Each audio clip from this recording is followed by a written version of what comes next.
जंगलरू रक्त भिजा बाइक उद्धार युवक को हत्या कर अभियोग होईछि।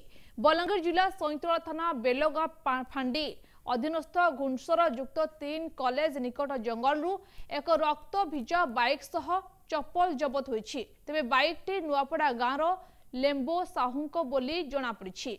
एने खबर पाइबा परे परिवार लोके घटनास्थल रे आसी देखिबा परे लेम्बो को हत्या कर जायथिबा नै अभियोग करिसुंती। तेबे लेम्बो गतकाली दिन 12टा समय खाइबा परे घरु बाहरी फसल बीमा करबाकू घुनसर को आसीथिले।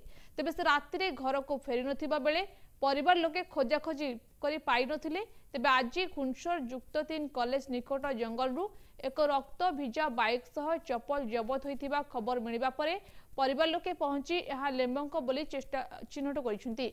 एसह लेम्बो को कई हत्या कला परे मृतदेह को केउंटी फोपाड़ी दैथिबा नै मध्य अभियोग करिसुंती।